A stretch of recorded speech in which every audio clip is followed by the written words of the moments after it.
Good morning. Welcome, welcome, welcome. Thank you to stimulating the formation of a capital funding ecosystem, jumpstarting small business funding with the Office of Financial Regulation. I am Shannon Procyse with the Business Acceleration Network, and a number of you I had the opportunity to meet at the recent Florida Association Chamber Professionals with our amazing leader, Tammy Bracewell. Today we have a special talk, and looks like I'm not, there we go. Today we have a special talk with our commissioner and some of our team, some of his team. But before we get started, we want to do a very special thanks to Tammy and FACP for hosting this webinar. More importantly, to be a continued trusted organization for resources, networking, and bringing together the organizations of the Chamber, which is really vital for Florida's growth, Florida's development. And really, one of the things I loved about her event was the engaging networking, the collaborating, and how she was building community to help everybody as we're navigating this.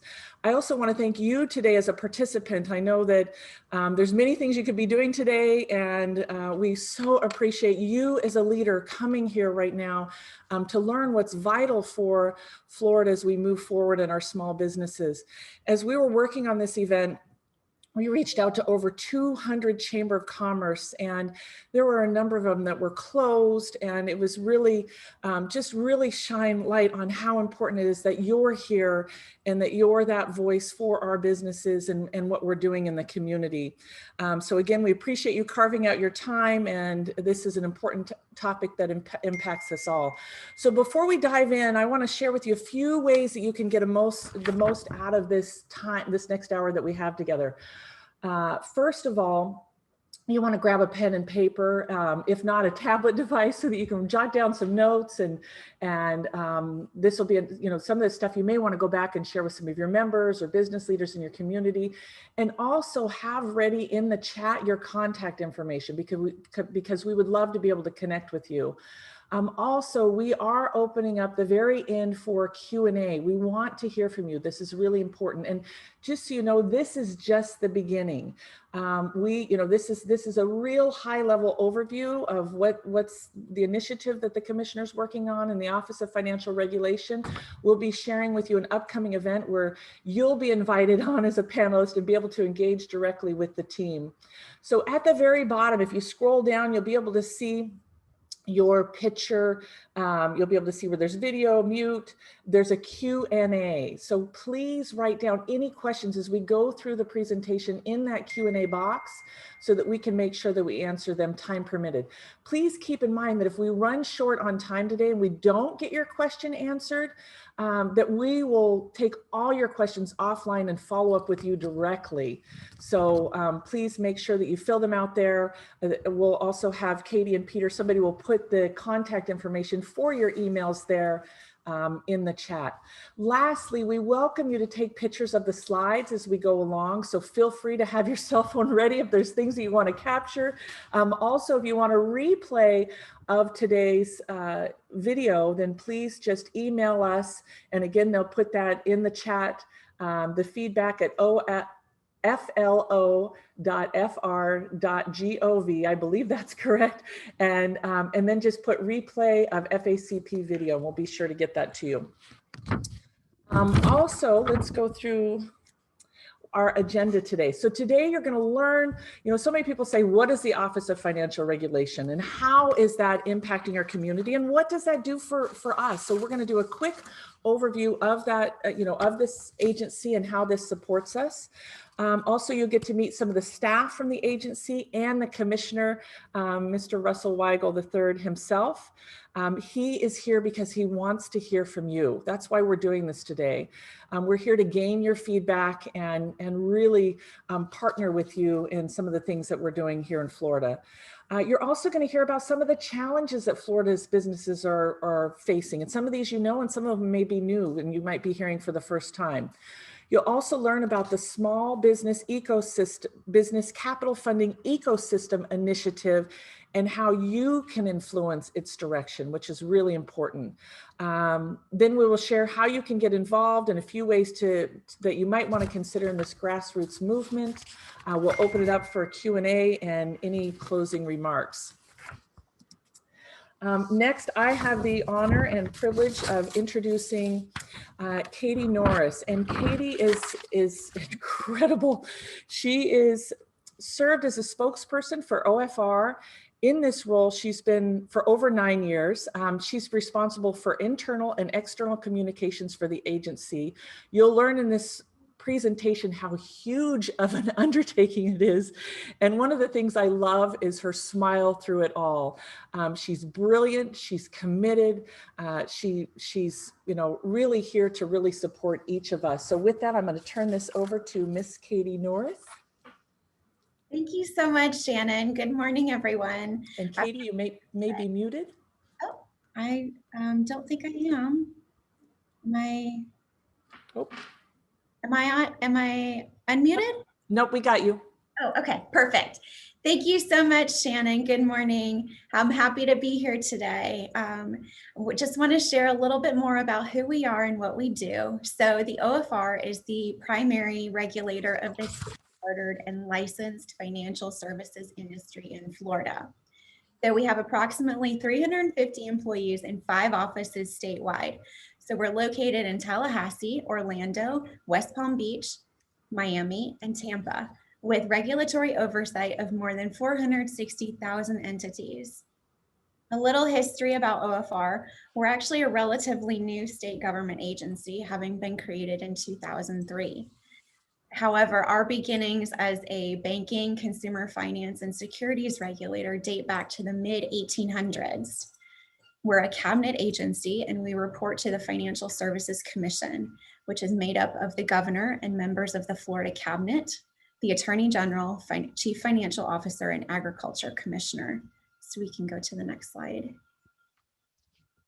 So our mission is to protect Florida's financial services consumers, promote a safe and sound financial marketplace, and contribute to the growth of Florida's economy through fair, innovative, and excellent regulation of the financial services industry.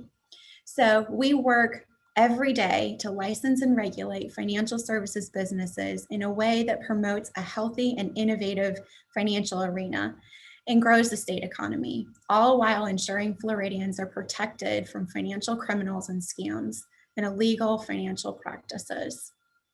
We can go to the next slide. The OFR is organized into 3 divisions and 1 bureau. So the Division of Securities, which regulates investment advisors and the sale of securities in, to, or from Florida by stockbrokers and their firms. The Division of Consumer Finance, which licenses and examines non-depository financial services companies and individuals. So mortgage companies, retail and title lending, collection agencies, consumer finance companies, and money services businesses, including payday lenders. We have the Division of Financial Institutions, which has safety and soundness oversight for state chartered financial banks, credit unions, trust companies, and international bank licensees. And the Bureau of Financial Investigations, which is our criminal justice arm of the agency and performs complex financial investigations to ensure successful case outcomes. Our presentation today will focus on the securities area. We can go to the next slide.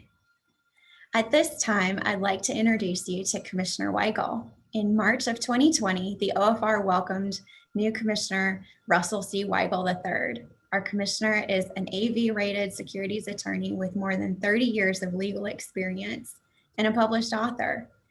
He began his career as an enforcement attorney, serving 11 years with the U.S. Securities and Exchange Commission in management, investigation, and litigation roles. After that, he spent 20 years in the private sector as a securities, transaction, and litigation attorney. He holds an undergraduate degree in economics from Vanderbilt University and a Juris Doctor from the University of Miami School of Law. A longtime focus of Commissioner Weigel has been the creation of Florida's small business capital funding ecosystem.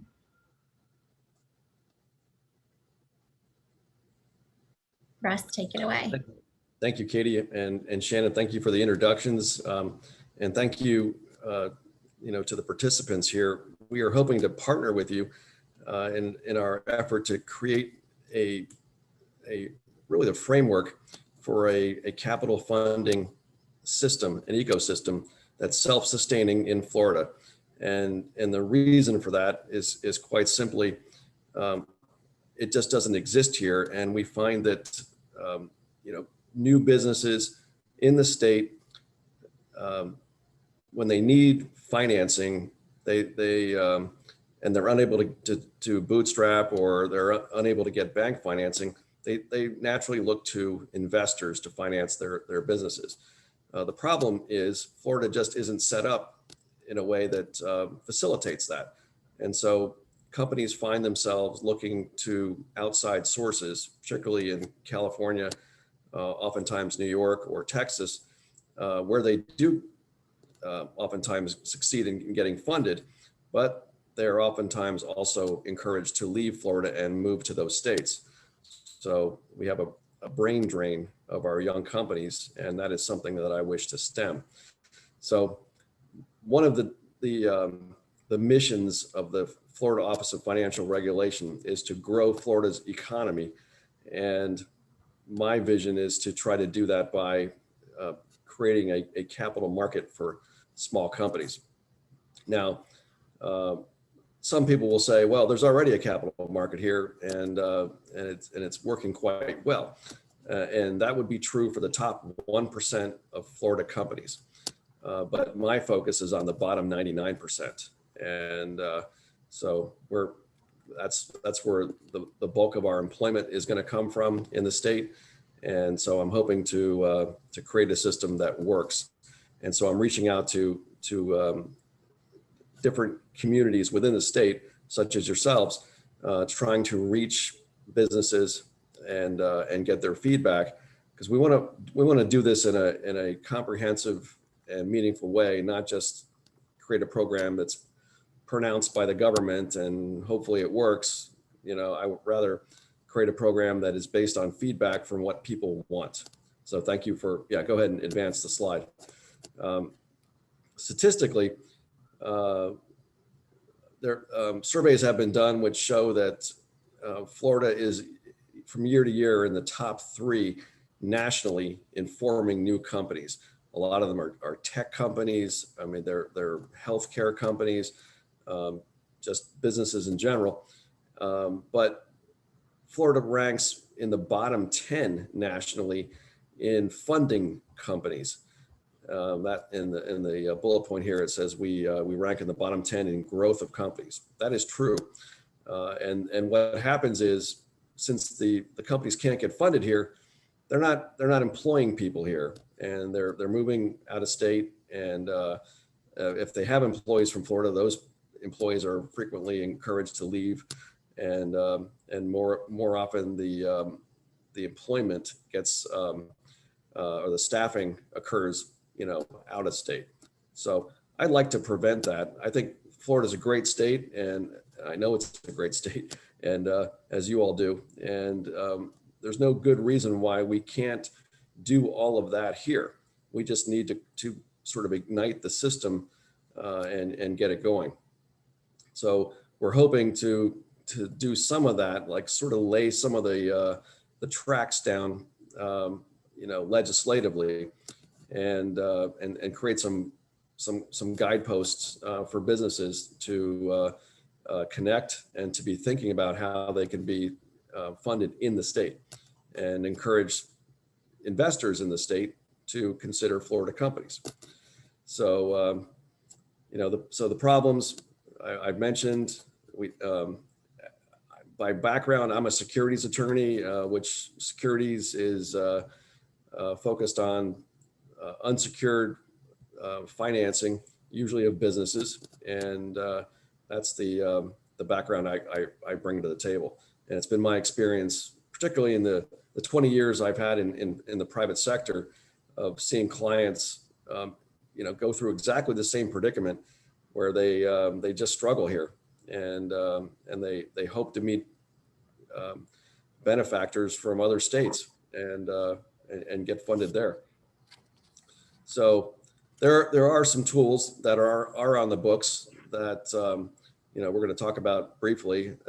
One of those is crowdfunding, and another is our registered offering statute, and they're on the books, but they don't work. And I'll show you some statistics on that.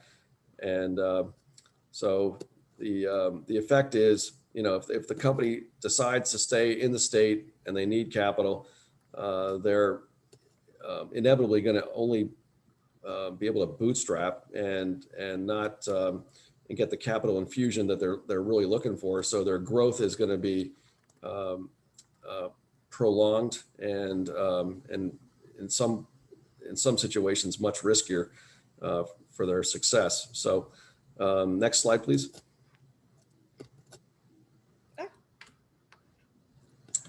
So here's just some actual data on Florida's experience in using these statutes.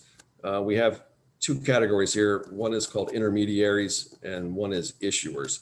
So this is for our crowdfunding statute. Our crowdfunding idea is based on the Federal Jobs Act of 2012.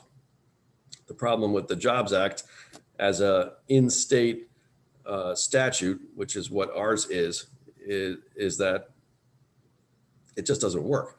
We have a requirement that a company that wants to raise capital in the crowdfunding manner, they have to associate with an online platform, and the platform is the one that is actually interfacing with potential investors, and that's an online portal. It's a system I think is great, but the problem simply is we don't have intermediaries serving as portals in Florida. Therefore, anybody who wishes to do a crowdfunding offering can't do it. And why is that? Well, the statistic is for up to 2020. We actually did get a portal to register last week. So we have now one in the state of Florida, but we certainly can't run an ecosystem on one platform. And so we need more participants. We need more competition. And the intermediaries are a great, I think, concept. We just need to stimulate them to want to do business here, want to create a platform here, and serve the issuer community, the business community. The registrations, as you can see, same sort of null set.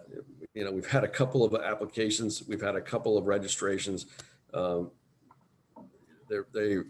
They were non-functional, never succeeded.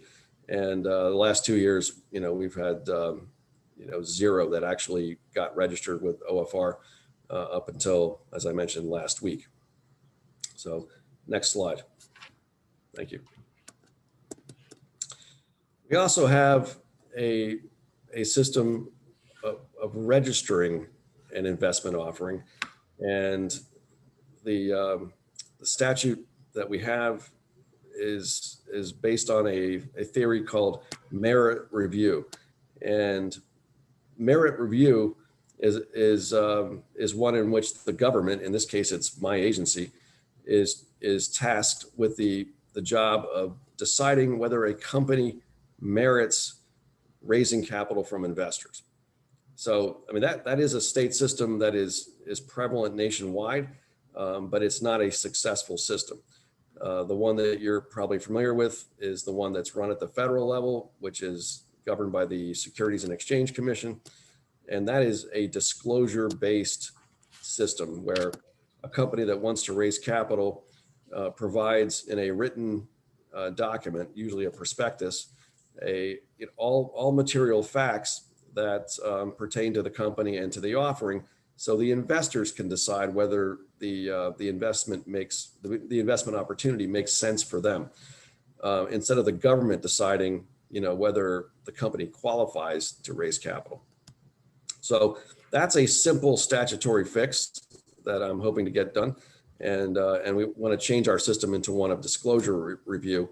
where OFR's role is minimized to an extent, and we're not adjudicating in essence whether a company deserves to raise capital. For example, our current statute says that a company that is insolvent is not eligible for merit review. But the reality is most of our new companies are pre-revenue. They're always going to be pre-revenue at some point. And they don't qualify under that standard because they're inherently insolvent. So it's just a dead on arrival kind of a situation. And so we take away that legislative block, and hopefully, we've reduced one of the barriers to raising capital in the state. The statistics on merit review on our current system are dismal. As you can see, in 2020, we had 4 applications. That's 4 companies, not just in Florida, but nationwide, registering in Florida to do an offering in Florida, only 4.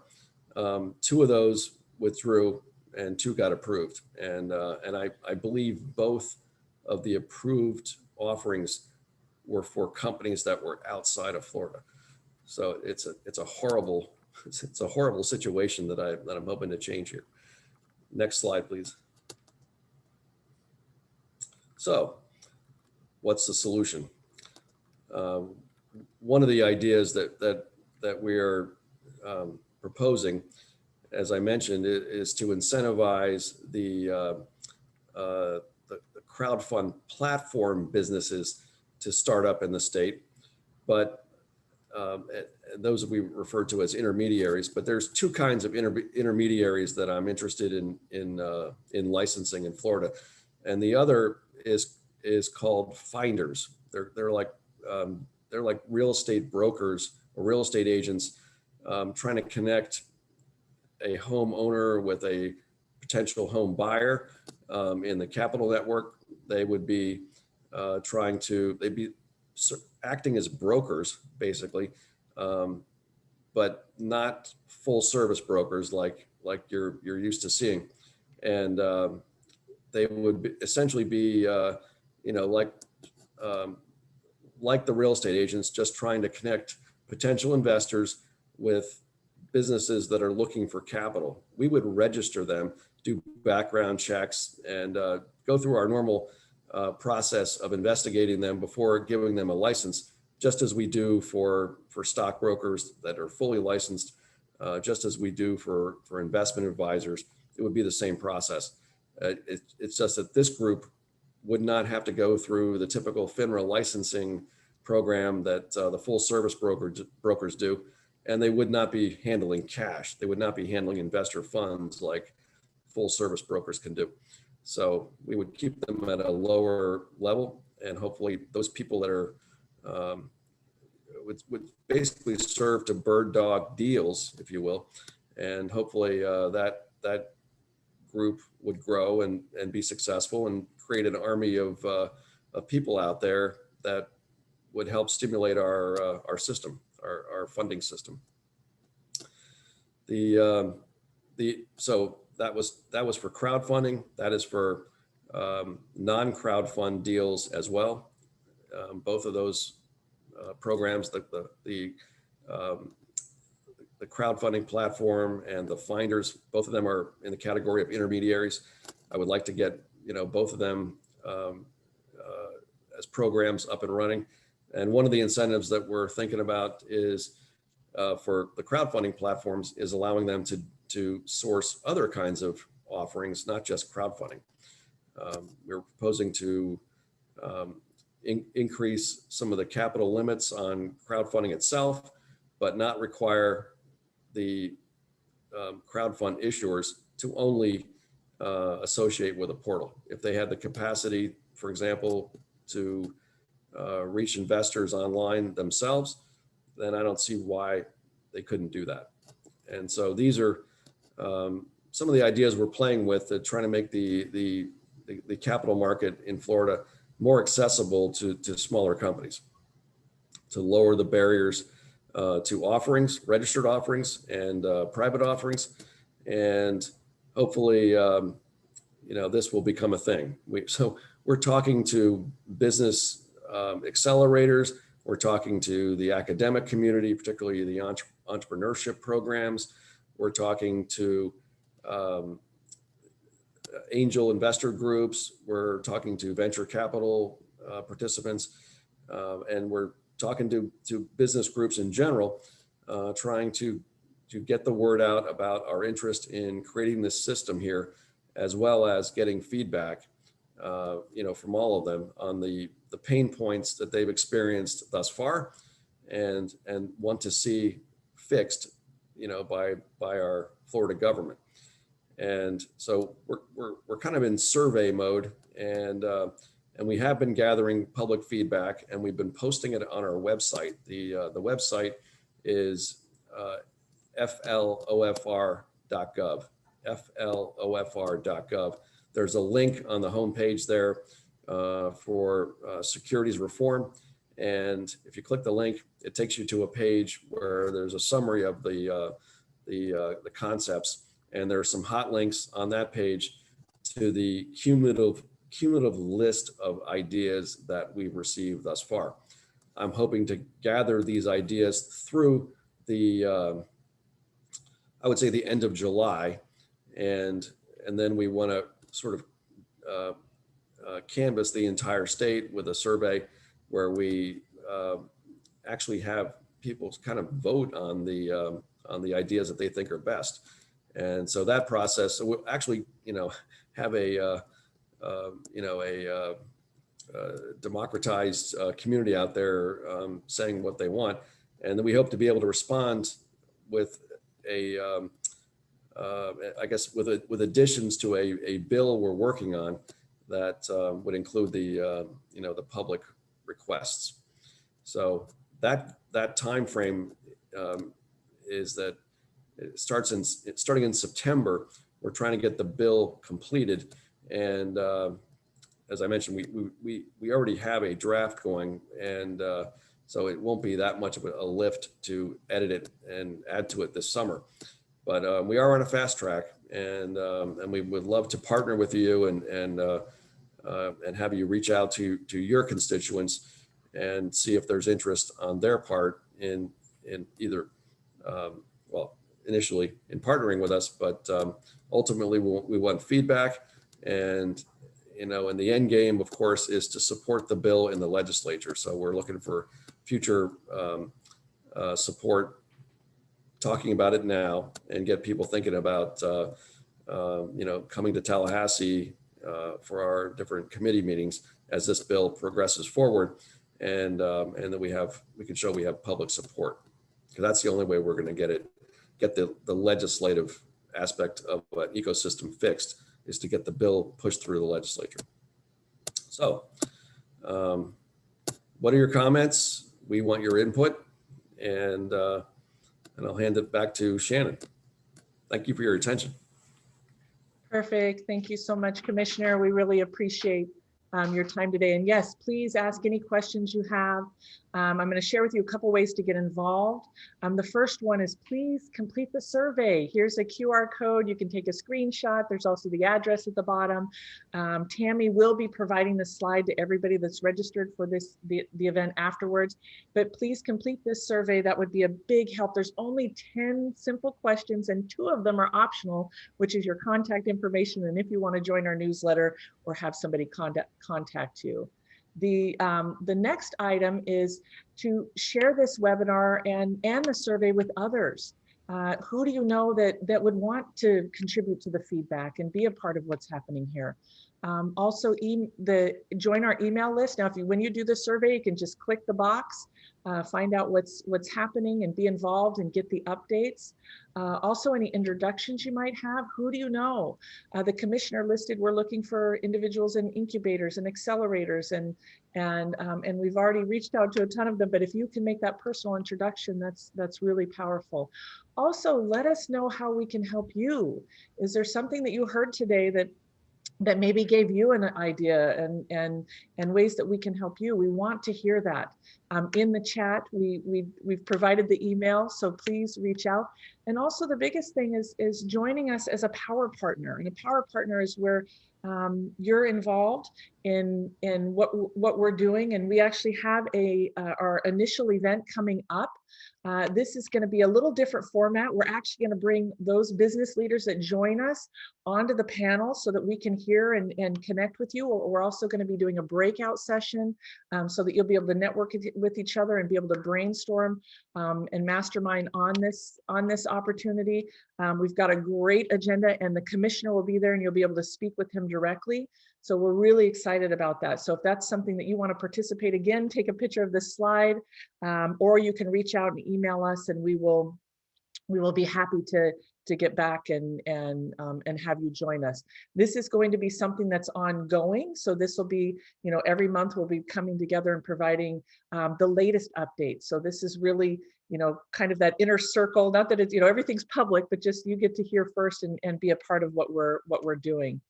And so this next part, now we're going to open it up for the Q&A. We're super grateful that you're here today.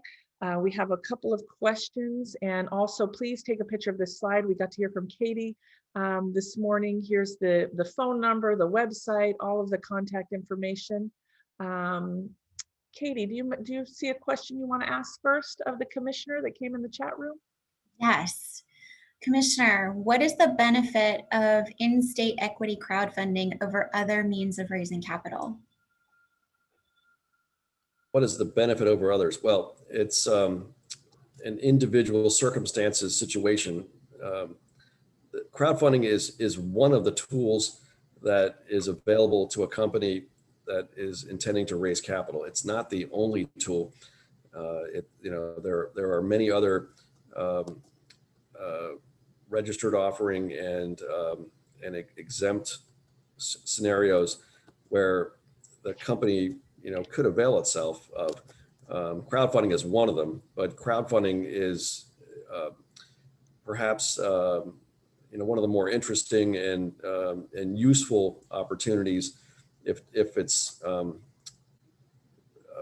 set up correctly, and that is because the idea of crowdfunding is that a business can reach out to investors that it does not know necessarily, do it on an online context, and champion the merits of their business and the terms of their offering, and hopefully get what usually amounts to small cash contributions, but from a collective, from a numerous amount of people, which is different than the usual scenario where you may be familiar with, where the term friends and family, the usual people that help out a young business, would be a friends and family type community, which their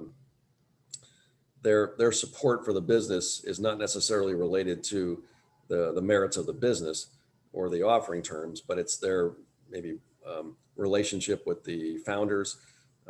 Could be a blood relationship, their interest in helping them succeed. So the notions are a little different as to what or the rationale for the investor to support the business. Crowdfunding is more of the anonymous style, much like a Kickstarter type campaign where your company is seeking cash from people it doesn't know, but it's just putting out the idea there on a website and seeing who might be interested. That's the tool, and that's the novelty of it. It has potential for a number of businesses, and but as I've been saying, in Florida, it just doesn't work. Commissioner, I see another question. What are the most significant shifts in policy that would make it more attractive for funding businesses in Florida? There are a number of policy shifts. Well, the ones I've been talking about include just the philosophy. We start with that, the philosophy about changing Florida or mirroring Florida's business environment to match its changed demographics. We once, I would say, and for a long time, were a sleepy retirement state where the elderly moved here and brought their wealth, and scammers preyed on them, and that's the system. The protections, the barriers to raising capital in Florida are based on that scenario. Trying to overly protect the elderly, and that demographic has changed. I mean, we are now the third largest state. We've got over 20 million people here, and people of all ages, families that are starting here, the families that are moving here, and so we have a different need for employment, and we still always have concerns about fraud, but the idea here is that we should be able to offer more tools and still keep our thumb on the process from a criminal standpoint, to keep bad actors out and minimize the threat that they pose. But we need to grow our economy, and we need to support our businesses, and this is part of the proposed change that my agency can offer. So it's a philosophical thing, and then delving down from that is, well, we have a merit-based system. That was a system that was designed, I think, primarily to protect the elderly, and by prohibiting them from being able to invest in startup companies. Well, if we're one of the top states to create startup companies, and our statute is designed to prevent funding of them, that's just a bad idea, right? So that's a primary stumbling block that I want to fix, and crowdfunding is part of that. Crowdfunding is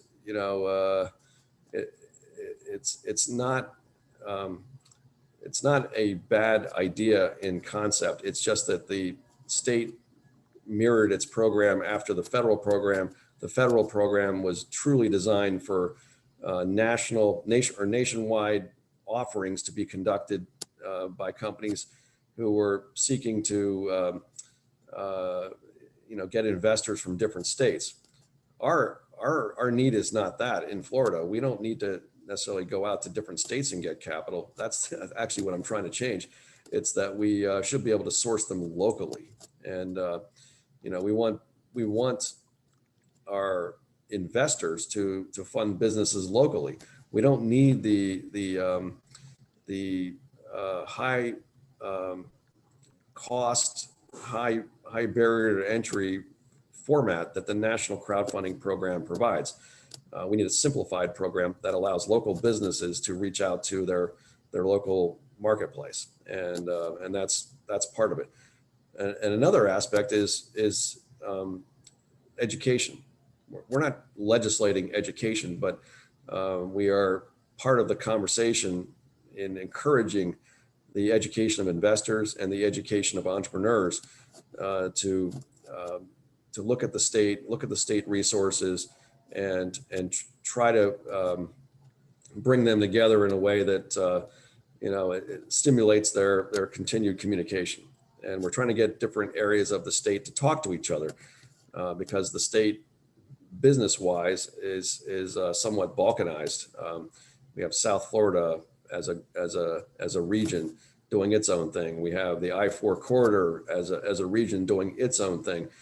We have North Florida, doing its own thing, and we're trying to get different groups, different academic communities to network together and thereby broaden the resources that are available to their own communities. For example, getting accelerators in Tampa to communicate with accelerators in Miami, as an example, and share their networks so that the entrepreneurs in both places have different options So there's an educational aspect to this as well. And the academic community, has to also step up to the plate and realize that they have a new market here, a new sector of future employees that need training, and they need skills to support new enterprises.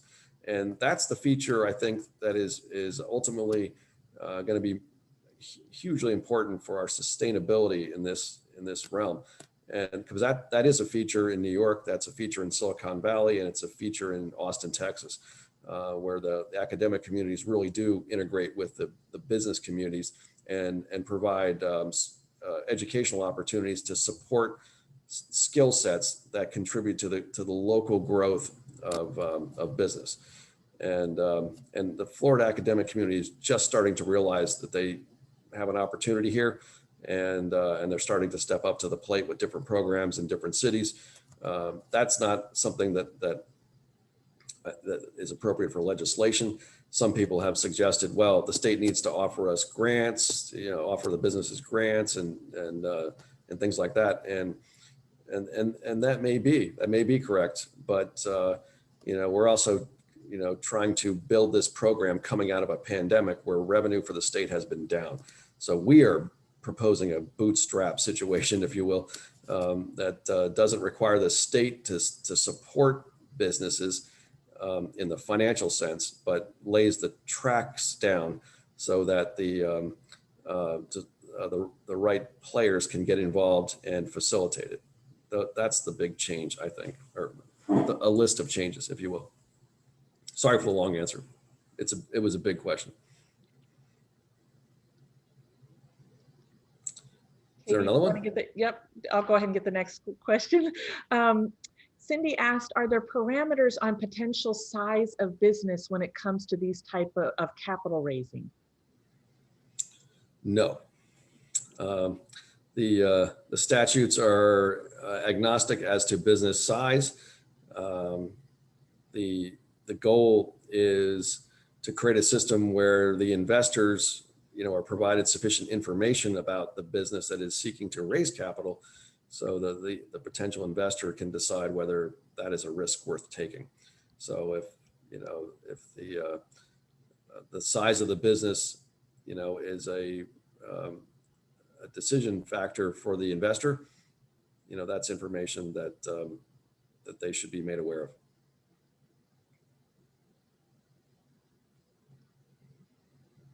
Okay. Any others?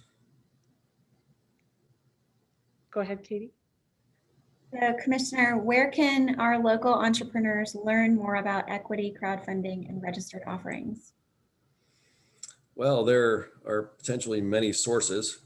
The OFR itself is engaged in a process of trying to make information available in a hub-like fashion where we can put out a lot of our I guess you could call it resources or educational material. We're trying to build our own platform of information to serve as a resource. The SEC is a good source. Let's see.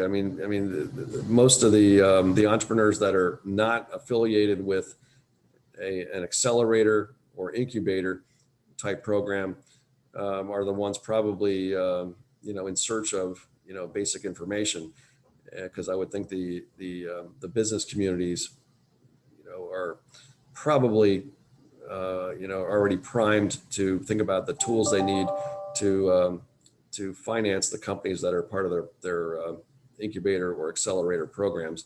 And likewise with the academic community, which may support some homegrown, college-based startups, and they're going to certainly provide that information. But we're going to try to do our part and make it available as much as we can.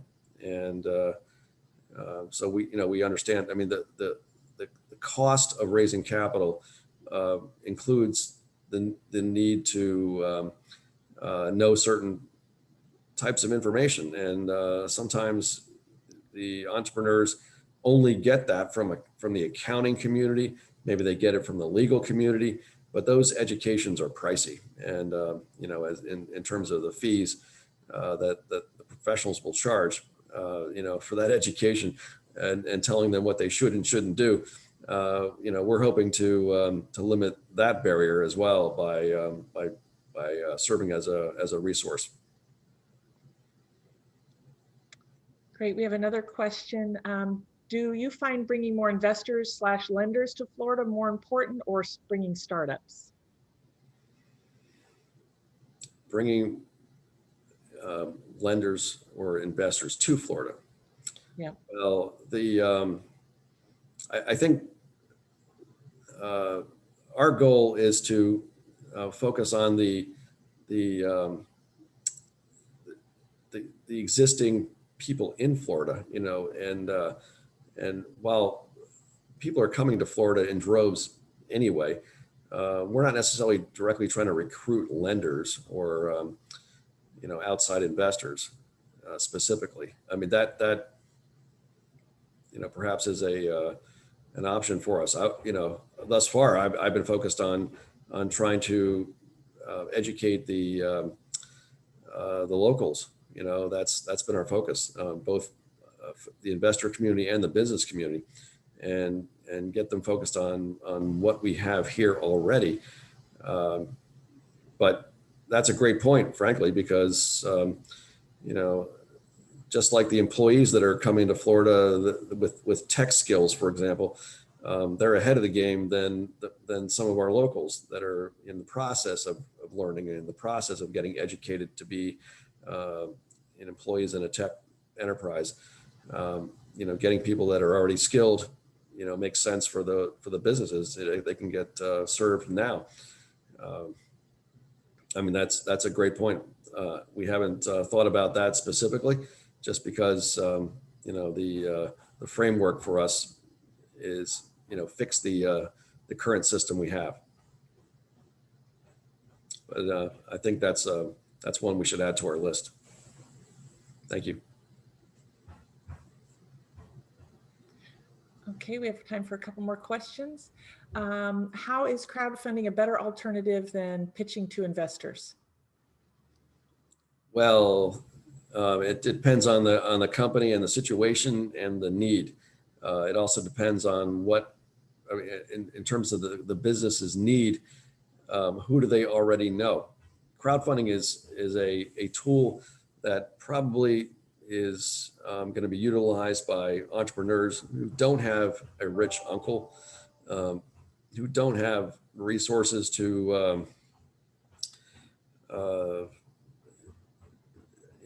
funding networks or the ability to bootstrap. It's a way for them to reach out to an anonymous crowd and see what they're willing to do.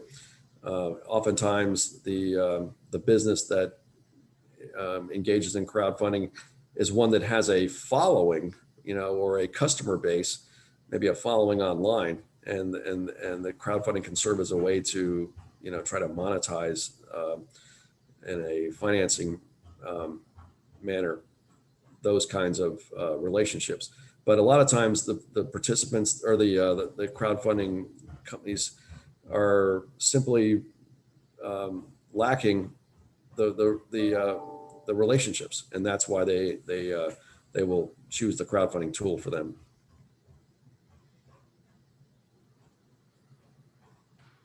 Okay.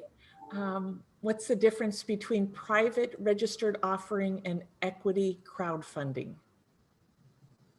I'm sorry, can you repeat the first part of that? Yes. What is the difference between private registered offerings and equity crowdfunding?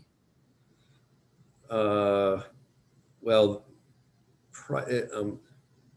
that's a little bit of a misstatement.